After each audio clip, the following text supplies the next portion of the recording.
Hello editors, welcome back to Premiere Pro course Basics to Advance. So நான் தான் பிரகாஷ் இந்த editing ஃபீல்டில் 4+ இயர்ஸாக இருக்கேன். ஸோ இந்த கோர்ஸில் நான் என்ன கான்சன்ட்ரேட் பண்ணியிருக்கேன்னா, நான் இந்த 2 to 3 இயர்ஸாக நான் ப்ரீமியர் ப்ரோவில் கற்றுக்கிட்ட பேசிக்ஸ் டு அட்வான்ஸ் வரைக்கும் ஒரு சீரீஸாக 40+ செஷன்ஸை வந்து நான் உங்களுக்கு சொல்லிக் கொடுக்கலான்னு சொல்லிட்டு ஸோ அந்த லேர்னிங்கை வந்து from creating a new project to ரெண்டு எக்ஸ்போர்ட் வரைக்கும் ஃபுல்லாமே கவர் பண்ணியிருக்கோம்.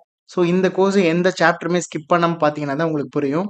ஸோ இந்த கோர்ஸை பார்த்துட்டு இதோட ஃபீட்பேக்கை வந்து எனக்கு டிஎம் பண்ணிங்கன்னா எனக்கு கொஞ்சம் ஹாப்பியாக இருக்கும். ஸோ இந்த கோர்ஸோட சேர்த்து உங்களுக்கு ஒரு சர்ப்ரைஸ் போனஸும் இருக்குது, ரிசோர்ஸ் பிடிஎஃப்னு சொல்லிட்டு. ஸோ உங்களுக்கு மெயில் நீங்கள் ரிசீவ் பண்ணியிருப்பீங்களே, ரிசீவ் ஆன மெயிலே வந்து உங்களுக்கு ஒரு பிடிஎஃப் இருக்கும் அட்டாச் ஆகி. ஸோ அந்த பிடிஎஃப் ஓப்பன் பண்ணி பார்த்தீங்கன்னா ஃபுல் ப்ரீமியர் ப்ரோ ஷார்ட்கட்ஸ், தென் நான் இந்த ஃபாண்ட், இந்த எலமெண்ட்ஸ், இந்த ஃப்ரீ ஸ்டாக்ஸ்லாம் எங்கேருந்து எடுக்கிறேங்கிறது எல்லா வெப்சைட்டுமே அதில் லிஸ்ட் பண்ணியிருக்கேன். ஸோ ஜஸ்ட் நீங்கள் பிடிஎஃப்குள்ளே போயிட்டு அதை கிளிக் பண்ணிட்டீங்கன்னா நீங்கள் அந்த வெப்சைட்டே போயிடலாம். For example free stock, free videos, free fonts, free overlay, இந்த மாதிரி நிறையா எல்லா ரிசோர்ஸஸுமே அந்த பிடிஎஃப்ல கொடுத்துருக்கேன். ஸோ செக் பண்ணி பார்த்துட்டு இதுக்கப்புறம் என்ன மாதிரி வீடியோஸ் போடலாம் இன்ஸ்டாகிராமில் அப்படிங்கிறத எனக்கு டிஎம் பண்ணுங்கள். ஸோ இன்ஸ்டாகிராமில் இட்ஸ் பிரகாஷ் ஹியர் தான் என்னோட ஐடி. ஸோ என்னை ஃபாலோ பண்ணிக்கங்க. கண்டினியூஸாக இது மாதிரி எடிட்டிங் ரிலேட்டடான கான்டென்ட் வந்து நான் போஸ்ட் பண்ணிட்டே இருப்பேன்.